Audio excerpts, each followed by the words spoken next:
আজও কম্পিত হয় ভগবান শ্রীকৃষ্ণের হৃদয়। অর্জুন যখন ভগবান শ্রীকৃষ্ণের দেহত্যাগের পর তার অন্ত্যেষ্টিক্রিয়া করেন, তখন শ্রীকৃষ্ণের পার্থিব শরীর পঞ্চতত্ত্বে বিলীন হয়ে যায়। কিন্তু অগ্নিদেব শ্রীকৃষ্ণের হৃদয়কে ভস্মীভূত করতে পারেননি।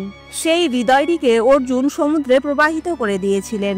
এই হৃদয়টি সমুদ্রে ভাসতে ভাসতে উড়িষ্যার অবন্তী নগরে এসে পৌঁছায়। কথিত আছে, তৎকালীন রাজা ইন্দ্রদুম্ন ভগবান বিষ্ণুর স্বপ্নাদেশ পান যে উপকূলে এক বিশেষ কাষ্ঠের ভিতর তিনি রয়েছেন। রাজা ইন্দ্রদুম্ন স্বপ্নে দেখা সেই স্থানে গিয়ে দেখেন সত্যিই সেখানে এক বিশাল চমৎকারী কাঠ ভাসতে ভাসতে আসছে। রাজা ইন্দ্রদুম্ন শবরদের দলনেতা বিশ্ব বসুর সাহায্য নিয়ে এই বিশাল কাঠটিকে মহলে নিয়ে যান। কাঠটিকে স্পর্শ করা মাত্রই রাজা ইন্দ্রদুম্ন এক অদ্ভুত শক্তি অনুভব করেন। এরপর রাজার নির্দেশে রাজ্যের বহু কারিগর সেই কাঠ থেকে মূর্তি নির্মাণের চেষ্টা করেন, কিন্তু সকলেই ব্যর্থ হন। অবশেষে দেবশিল্পী বিশ্বকর্মা এক ব্রাহ্মণের ছদ্মবেশ ধারণ করে কাঠটি থেকে জগন্নাথ দেব, সুভদ্রা দেবী ও বলভদ্র দেবের মূর্তি নির্মাণ করেন এবং কাঠের মধ্যে থাকা শ্রীকৃষ্ণের হৃদয় বা ব্রহ্ম পদার্থটিকে জগন্নাথ দেবের মূর্তিতে স্থাপন করেন, যা প্রতি 19 বছর পর পর নবনির্মিত জগন্নাথ দেবের মূর্তিতে স্থানান্তরিত করা হয়। এটি কোনো কাল্পনিক কাহিনী নয়, এটি একটি দৈব পরম্পরা যা প্রতি 19 বছর পর পর পুরীতে পালন করা হয়। এই বস্তু এতটাই রহস্যময়ী যে এর সাথে জড়িত সমস্ত তথ্য সকলের থেকে লুকিয়ে রাখা হয়। শুধুমাত্র কিছু পূজারী এর আসল প্রকৃতি সম্পর্কে অবগত। এই বিধি নিজের হাতে সম্পন্ন করেছেন এমন একজন পুরোহিত তার এই অলৌকিক চমৎকারী অভিজ্ঞতার কথা জানিয়েছেন। যখন তিনি পুরনো মূর্তি থেকে নতুন মূর্তিতে ব্রহ্ম পদার্থ স্থানান্তরিত করছিলেন, তখন তার মনে হয়েছিল তিনি যেন তার হাতে কোনো জীবিত প্রাণী, যেটি কিনা লাফালাফি করছে, এমন কিছু একটা ধরে আছেন। যদিও তার চোখ বাঁধা ছিল, তবুও তিনি সহজেই তা অনুভব করতে পেরেছিলেন। তার মতে তিনি যেন কোনো জীবন্ত খরগোশকে হাতে ধরেছেন। এই বিষয়ে সেভাবে কোনো লিখিত গ্রন্থ কিংবা স্পষ্ট কোনো প্রমাণ পাওয়া যায় না, তবে মনে করা হয় এই বস্তু অনেক দিব্য ও পবিত্র শক্তিতে পরিপূর্ণ, যেটি একটি অদৃশ্য শক্তির দ্বারা স্পন্দিত হয়।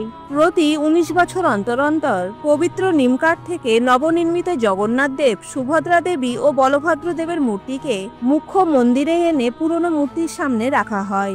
এই কাজ অত্যন্ত গোপনীয়তার সাথে করা হয়, আর এই সময় ভগবানকে দেখার জন্য কাউকে এই ভেতরে যাওয়ার অনুমতি দেওয়া হয় না। ঘট পরিবর্তন বা ব্রহ্ম পদার্থ পরিবর্তন আষাঢ় কৃষ্ণ চতুর্দশী রাতে প্রতি মহাপাত্রের দ্বারা করানো হয়। জরা নামক এক শিকারী আষাঢ় মাসের কৃষ্ণ চতুর্দশীর দিন ভুল করে শ্রীকৃষ্ণের চরণ কমলে বাণ চালিয়েছিলেন।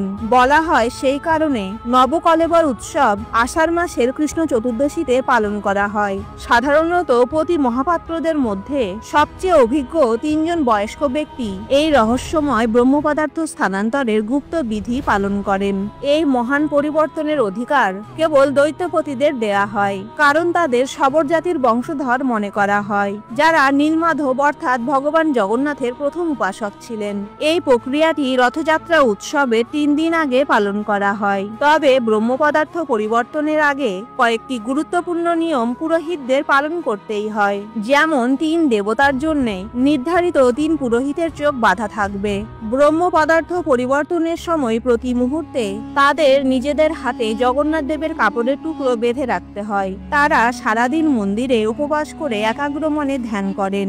এরপর গভীর রাতে মৌন থেকে পুরোপুরি নিস্তব্ধ পরিবেশে ব্রহ্ম পদার্থের স্থানান্তরণ করেন। এই বিশেষ প্রক্রিয়ার সময় পুরনো দেবতাদের বিশেষ ভোগ দেয়া হয়, যেটি পুরনো মূর্তিগুলির শেষ ভোগ।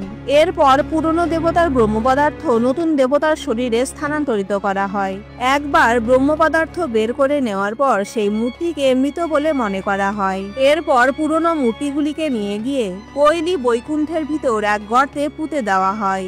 এই প্রক্রিয়াকে পাতালি বলা হয়। প্রত্যেক নবকলেবরে একই স্থানে পুরনো মূর্তিদের পুঁতে রাখা হয়, কিন্তু আশ্চর্যের বিষয়, আগে পুঁতে রাখা মূর্তির অবশেষ পরের বার আর খুঁজে পাওয়া যায় না, যেটি ভগবানের এক অলৌকিক চমৎকার। এই সময় শুধু যে শ্রীমন্দিরে অন্ধকার রাখা হয় তা নয়, পুরো পুরী শহরের ইলেকট্রিসিটি কেটে দেওয়া হয়। মন্দির থেকেও সমস্ত সিসিটিভি সেদিন সরিয়ে নেওয়া হয়। বলা হয় যদি কেউ এই গুপ্ত বিধিকে দেখে নেয় তবে তার মৃত্যু নিশ্চিত। এরপর নতুন মূর্তিকে নানান স্বর্ণ অলংকারে ও নতুন বস্ত্রে সাজানো হয়। এই পুরো প্রক্রিয়াটি করতে প্রায় 12 ঘন্টা পর্যন্ত সময় লাগতে পারে। পরের দিন নতুন দেবতাদের বেদিতে বসানো হয়। এরপর সুগন্ধি মালা, নতুন বস্ত্র, ভোগ অর্পণ করা হয়। এরপর ভক্তদের আবার মন্দিরে প্রবেশের অনুমতি দেওয়া হয়। জগন্নাথ দেবের ব্রহ্ম পদার্থ সম্পর্কে জেনে কেমন লাগলো কমেন্টে অবশ্যই জানান। আর ভিডিওটি ভালো লাগলে প্লিজ ফলো করে সাপোর্ট করুন। Thank you.